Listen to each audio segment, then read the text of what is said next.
Hey, what's up, guys? Welcome to episode 4 of Superwrap Labs. What happened to your hand? Sometimes I forget I'm a little too old to be biking the way I do. So because Superwrap is vinyl, it's actually much more durable and much easier to maintain than other products on the market that are rubber-based. So today we're going to teach you how to properly maintain your Superwrap. It takes science, a lot of American know-how, constant tinkering in the laboratories in Washington.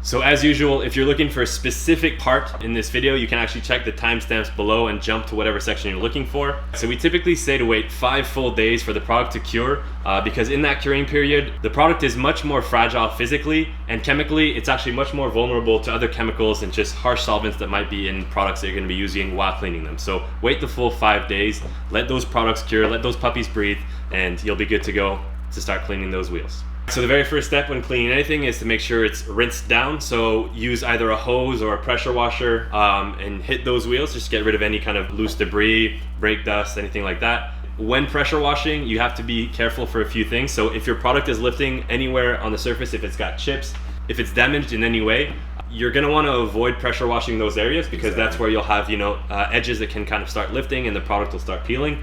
Not a good thing. And also with your pressure washer, don't go with, say, a 0-degree tip, which is basically like a laser. Yeah, exactly. That can completely ruin the finish. Even on regular paint. I was gonna say, on regular paint, don't ever do that. You're as much as possible. Avoid that tip typically when using it on the vehicle. A 25 to 40 degree tip is plenty to make sure, again, that you're just rinsing off anything that's loosely stuck to the wheel.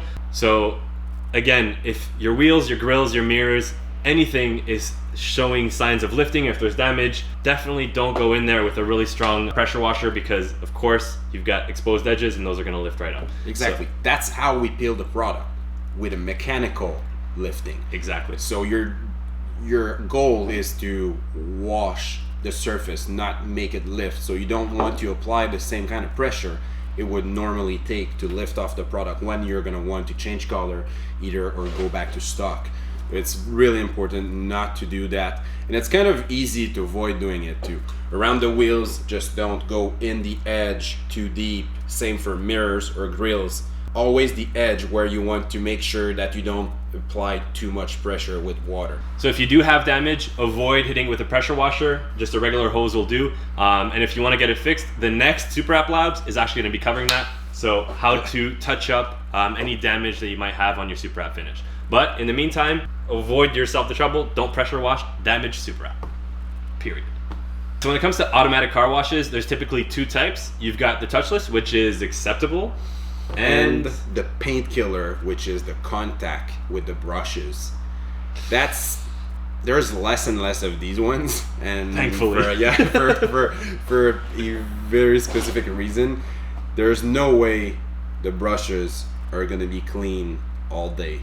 They go through tens and tens and tens of cars that are super dirty, so they're gonna take that dirt back and just slap it on your car and create a very impressive amount of swirl marks on your paint. So don't do that to your car or your Superwrap surface because we don't guarantee it's gonna hold up to this. Nothing does. So there's not much you can do to defend against that. So when it does come to touchless car washes, of course, it's very difficult because there's no, universal standardization for the soaps that are being used in there. So there's some of the lower end spots that are going to be using very cheap detergents, very cheap abrasive soaps, which in the end, it's still very bad for the Superwrap, and again, could be very bad for your paint.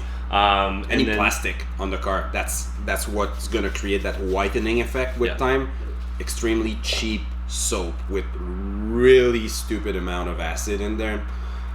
Yeah, it dries out your plastic real quick, so avoid that. Yeah, so when it comes to touchless car washes, it's iffy again because there's no standardization. So the best thing you can do it yourself.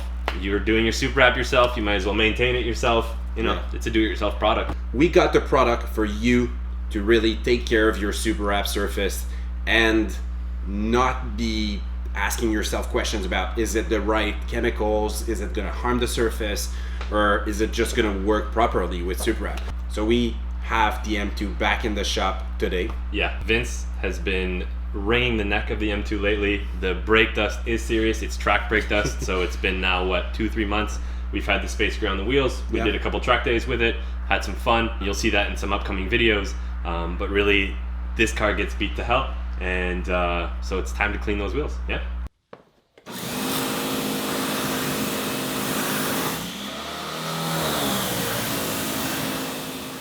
As you see, we just rinsed the wheel.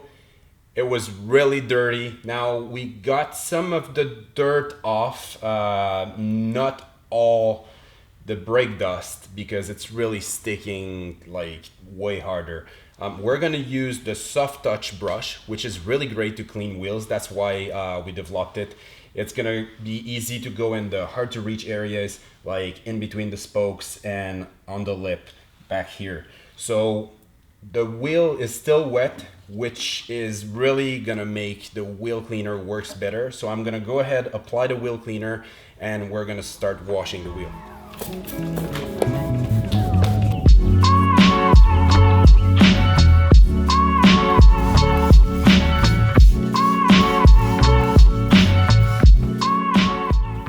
want to do one wheel at a time to make sure you don't let the product sit for more than a minute. All right, now we're ready to use the brush. It's wet right now because it works better when it's wet. So we're gonna make sure to always soak the brush before applying the wheel cleaner, just so we don't let the product sit for more than a minute once again. So I'm gonna start cleaning that wheel. So we're gonna start by the inside of the spoke. You see how well it's gonna get rid of all the brake dust. That's what's really cool about Superwrap, honestly, is that it's way easier to clean than anything else on the market.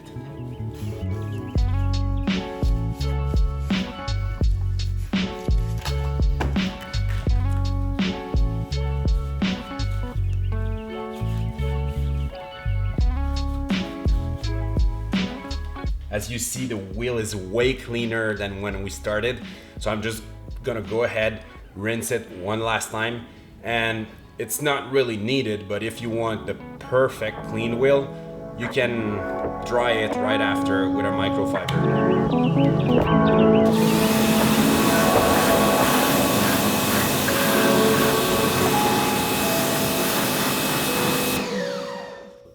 I'm working with a 40-degree pressure washer tip, so it's wide enough to clean a large part of the wheel at a time, but it's not gonna be too strong where you're gonna have product lifting on the edges. So pay attention, don't put the tip too close of these edges here and inside the lug nut, and you're gonna be good.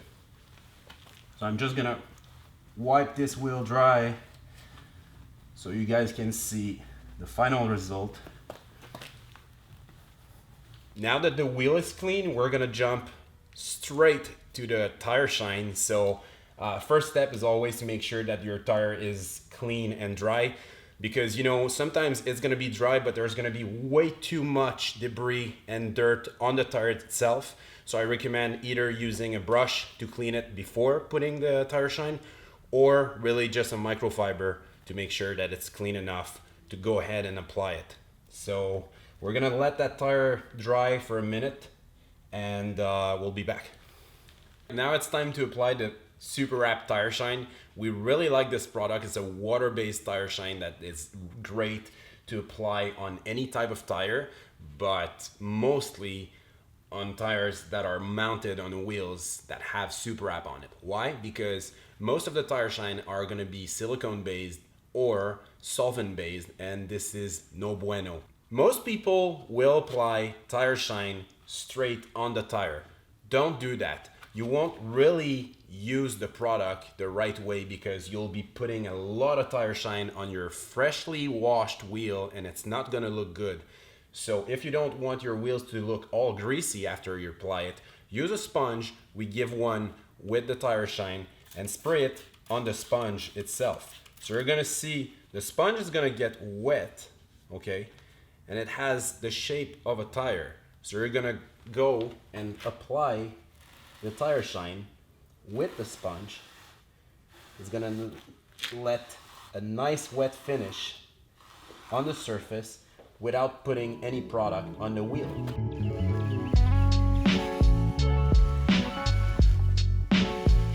You can also use a microfiber that you can fold and spray the product on to apply the tire shine. So there you go. You got your Superwrap finish on your wheels looking brand new again, and your tires are squeaky clean. Make sure you let the product dry on the tire a little bit, because if you start to drive right after, you might just shoot some tire shine all over your paint, and that won't be pretty. So that's it for today's episode. Stay tuned because our next episode is on Superwrap surface touch-ups.